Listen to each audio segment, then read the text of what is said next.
Hi guys, Blacksmith Bets here. Today I'm going to be talking about why you are betting too much money, but also why it's more important than you realise. So most of you watching this video who sports bet will be betting way too big unit sizes with probably a smaller bankroll, almost certainly a smaller bankroll than me or most professionals will have. But that doesn't mean that you should be reckless with your bankroll and start betting a huge percentage of it. So what I'm going to do is walk you through some key points and explain why they're important and how they relate to your success in being profitable, because this all relates to emotional stability and your ability to make good, clear, informed decisions that are not emotional, that are rational. So that is the key to being profitable in sports betting. You need two things to be a profitable sports bettor. You need an edge against the books and you need emotional control. Those two things, if you just have one or the other, it's not going to work. You need both of those to be profitable. So when we say bankroll, what we mean is the amount of money that you've got, not necessarily in your sports betting account, but the amount of money you've got set aside for sports betting. So this could be your balance of your sports betting account. You may have some money in your bank account and you say, I'm going to put aside £1,000 altogether. So I'll keep replenishing my bankroll if it reduces until it gets up to that amount. After that, if I lose it all, I'm not putting a penny more in. Or if I keep winning, I'm going to increase my bankroll, but I'm not going to go above that number. So that's what your bankroll is. Most people, when they start sports betting, they bet way too big because their bankroll is smaller and they don't like the idea of winning small amounts of money. So when they see me say bet one unit, which should be 1 to 3% of your bankroll, by the way. So if there's a play that's one unit and your bankroll is £1,000, 1 to 3% of that is £10 to £30. It should be closer to 1%, in my opinion. You should be risk averse because sports betting is tricky, especially when you start out. What this ensures is if you have a rough period, and everybody has losing periods, even the best professionals will go through some weeks or even some months where they lose. I've been doing my VIP for 12 weeks. Out of those 12 weeks, I've had 2 losing weeks, but they were quite big losing weeks. They were like 10 units and 14 unit loss. All the other ones, fortunately, have been very good. We won 43 units, over 43 units last week. That was a particularly good week. I won every single bet for the UFC that I placed. And also the football that we were betting on won us, I think, 16 units as well. So it was my best week for football. With the UFC, it was my second best UFC event. Combined together, it was my best ever week. So that doesn't happen very often, though. But as good as it is to have a big unit size when weeks like that happen, when you have a bad week, like the 2 losing weeks I had, if your unit size was large and then you're losing 2 weeks in a row, which will happen to all of you, by the way, nobody is immune to this. Everyone has winning streaks and losing streaks. It can wipe your bankroll out and it can undo all the good work. What often happens is when people have success, they get overconfident and they start increasing their unit size and then they lose. They forget that they're due a loss because they get arrogant, and the books want that to happen because they've got such a big edge. They want you to get overconfident and bet too much, and that's why emotional control is so important, and this is a big aspect of staying in control emotionally. So you wait to increase your unit size. You don't just increase it because you won some money on the weekend. You wait until a longer period of time till you've rigged not just the winning streak, but also any setbacks that come after that. Because when you go for a big winning week, often the next week won't be as good. So you can't just assume it's going to keep being good. You've got to play like a losing streak could come at any moment, because it can. And if you're not prepared, you can get wiped out. Less is more. Okay, now we're getting into the meat of it. A few months ago, I had to take a large amount of my bankroll out. I don't like doing this. Generally, I don't touch my bankroll. I'll leave it there to grow. If you're a winning sports bettor, you want to grow your bankroll. You want to keep reinvesting into it because it's your leverage to make sure that you make more money. My ROI at the moment, I think it's 26%, which is extremely high. It's only that high because I've only been capping for 12 weeks and I've had a very good 12 weeks. It will probably come down over time. But without a big bankroll, you're limiting what that return on investment is. That 26%, the more that I've reinvested back into my bankroll, the more that number will be each time I win. Whereas if you keep taking money out, you're hurting yourself to grow. And this is the mistake a lot of people make. And it also alerts books that your account is withdrawing money, which gets you shut down quicker. Less is more though because of the psychological aspect. A lot of people make this mistake. They bet too big and it affects their emotions so much that they're stressed all the time, they're really worried. I've made this mistake, everyone who sports bets has probably made this mistake. And it affects your ability to make rational decisions because you start thinking, oh my God, what if this lot loses? Oh, geez, what happens if they all lose? What if I have a really bad night? Which can happen. And this makes you take the wrong plays. It makes you more risk averse and it makes you more likely to take favourites and low odds plays that the books want you to take. They want you to bet favourites because favourites, yeah, they do win most of the time, but the odds they give you are minus EV. They are not profitable long term. 90% of people in mainstream sports always take the favourite. So you know that it's not a profitable number 9 times out of 10 because if it were, the books would be out of business. They make sure that the return is so low that your losses will wipe out any gains you make. And when you're emotional, when you're worried and stressed, your style will move away from betting value, which is how you make money in sports betting, and more to betting these easy to win or what you think are easy to win spots where the return isn't worth the risk most of the time. So I found out this by accident. When I took the money out of my bankroll, I had to pay for something. It was several thousands of pounds, which is a significant amount of money for me. And it was a fairly decent chunk of my bankroll. And I decided after that, look, I need to prepare because now that I've taken this money out, my bankroll's smaller, I need to reduce my unit size. I need to prepare because if I have a bad couple of weeks, then I'm going to really be on the back foot. The unintended consequence of this was that I started performing a lot better. I started getting much bigger wins. This is when I started my VIP as well, around about the same time. My ROI went through the roof, and it's no surprise, because I wasn't emotional, I didn't care if I lost. The unit size was an amount, it was only 1% of my bankroll. Before then, I actually bet closer to 3% of the bankroll. So the amounts weren't much.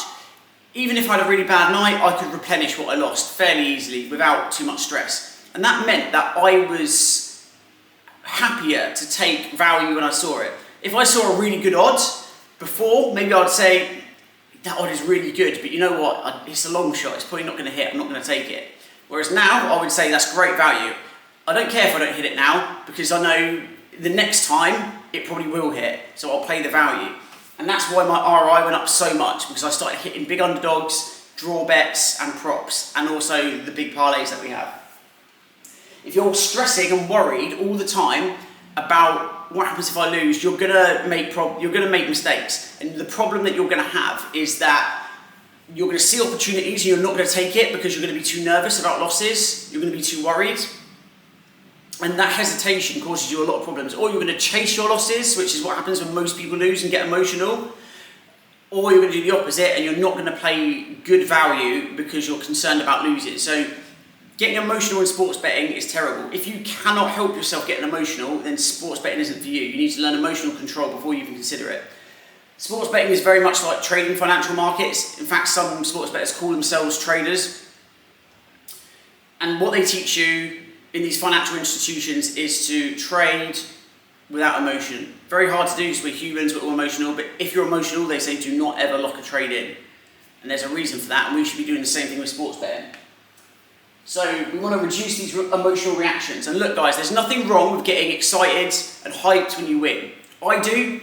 For me, it means my business is going to do better. It means I'm going to sign more VIPs up. I also win the money, the profit as well. But I've been doing this for long enough now where it doesn't hype me up too much, and I deliberately try not to get super excited. I made a voice note the other week talking about how someone I know, someone I've known for quite a while who's a sports bettor, during the UFC was making videos, they actually were down quite a lot, but when they made a win, they were so hyped up, it was like a child. And I don't mean to hate on them, but I don't know why I said that, because I've said it and I do mean what I say, so I am hating on them, but there's a reason why. When you're getting all hyped up in this emotional state, you're not going to make rational decisions. So he was shouting, screaming for ages. You know, this recording went on and on and on. It was like the first time he'd ever won a bet over a couple of units. He was still live betting that night. That's a bad thing. When you're emotional like that, you'll get carried away. And sure enough, he put out quite a big live bet after that, and it lost. I don't think he would have done that if he didn't get himself hyped up and gassed. And that's what the books want you to do.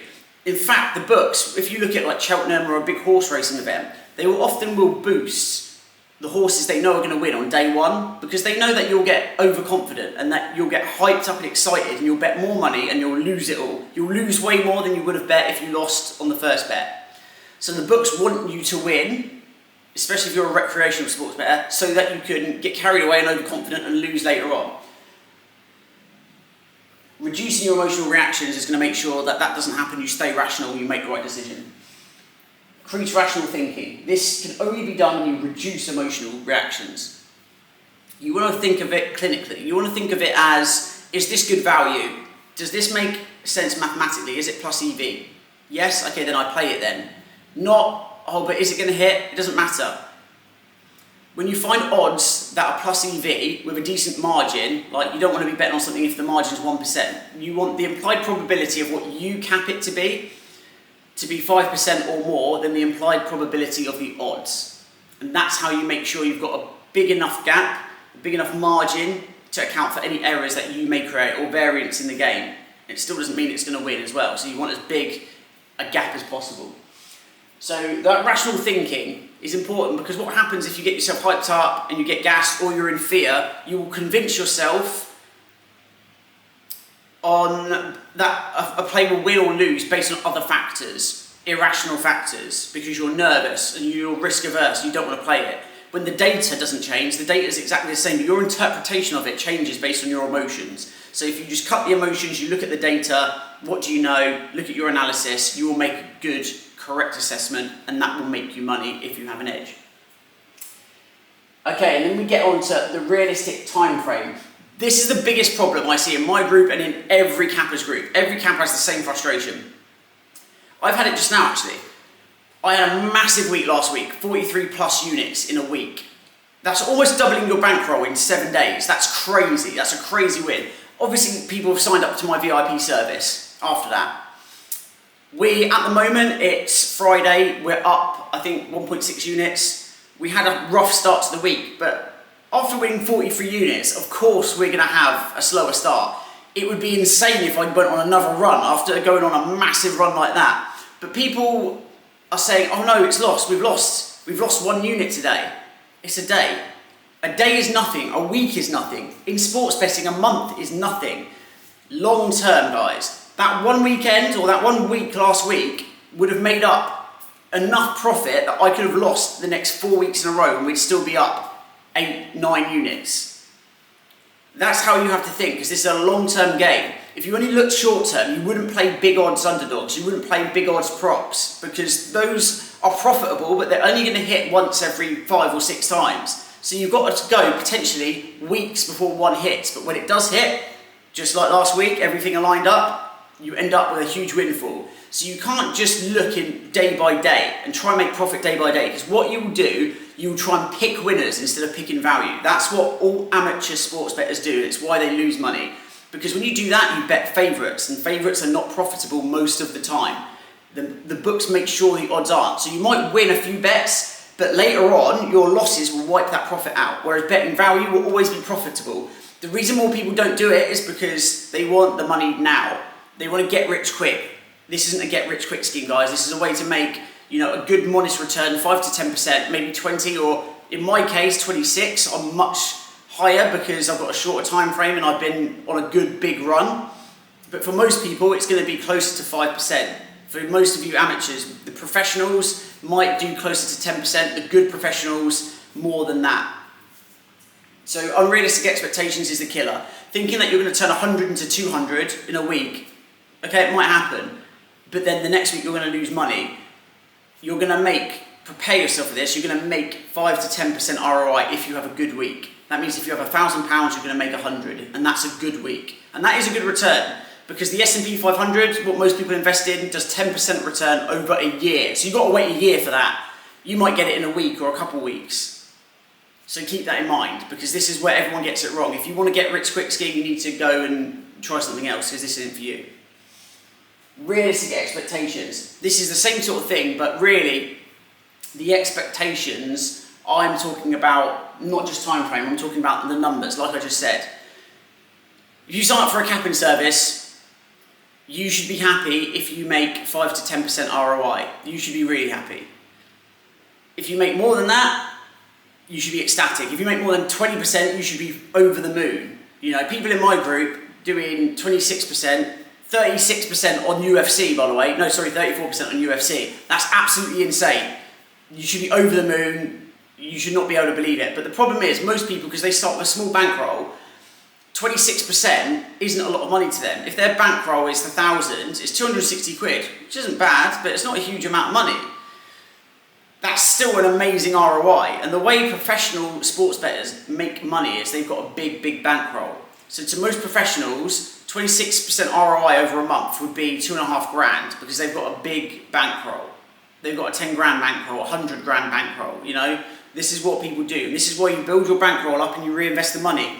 So that this time next year, when you're following my service and getting 26% ROI, your bankroll is 10 grand and you're getting 2.5 grand in a month, or 100 grand and you're getting 26 grand. You see how it adds up. But just like investing in stocks, you've got to add up over time. You've got to build slowly and get there.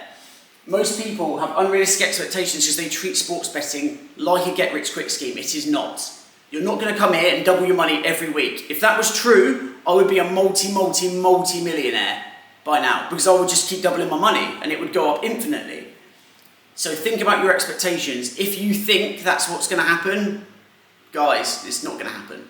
You're going to get 20% ROI if you're really lucky. More likely you're going to get 5 to 10. And sometimes you're going to lose it. But the main thing is to follow someone who tracks themselves, who is profitable long term, and then overall you make profit. For example, I've got people in my VIP who had signed up the other month. We had a 2-week losing period out of 12 weeks and they were upset about that. They still made profit, but they left after that. Then they saw the massive week we had last week and they signed back up. They've already lost because they've already missed out on that massive profit. They're going to have to wait for another big win now, which could be 4 weeks away. It might be next week. We have had, since having the VIP out 12 weeks, we've had 4 massive wins. 19 units, 19 units, 28 units, and 32 units, all UFC cards in that 4-week period. More than likely, we've got another one that is due because the way that it's hit over the last 3 months has been, it's been like I think 1 in every 3 or 4 weeks we hit. So we're probably due an extra one, to be fair. But the point is, you need to stick with it long term. You can't just join a week for a month or a week and say, oh, I've not made profit, or oh, I haven't made as much profit as I think. You've got to stick with it in the long term. This is a long game. We play high odds plays so we know that they're going to make profit in the end, in the long period of time. You might have to wait for it. If you see cappers who are just trying to win for the day, trying to make a profit a day, play in the favourites, they're not going to be very profitable. And they won't track their profit, they'll just post their plays up. Anyway, this is why you need to reduce your unit size. And you need to realign your expectations and you need to play the long game. This is a way to make a nice second income over time, make money out of your passion, or if you really want to be a capper and you want to start building your bankroll and get to the point where you're making serious money like I am, you need to learn how to do it. You can learn how to do it in my VIP. I'm going to be starting to do coaching as well, one-to-one coaching that is. Also, I've got a PDF which is a complete beginner's guide to sports betting that you can message me from and I'll send you a copy over, message me for rather, and I'll send you a copy. I'm going to make a video series soon as well, going through every aspect of sports betting, because when I was trying to learn, I couldn't find it anywhere. I found a few videos covering the basics. The way I did it in the end, I reached out to cappers directly who I knew were profitable because they would track their bets and their profit loss. I signed up to their service and I messaged them. So do the same with me. Join my free group. The Telegram's below. My Twitter and Instagram are there. I leave exclusive plays on both of those. So join all those, follow me. Come to the Telegram and sign up for the VIP service. Message me on the Telegram. It's at Blacksmith MMA at Telegram. You'll see it in the chat if you scroll up. You can also scroll up, look at the pinned messages to see my breakdown of my profit loss. And we're going to have another massive week this week. Hope you learned something from this though, because this is key. If you get this right, you're halfway there. This is Blacksmith Bets. Let's have another big one.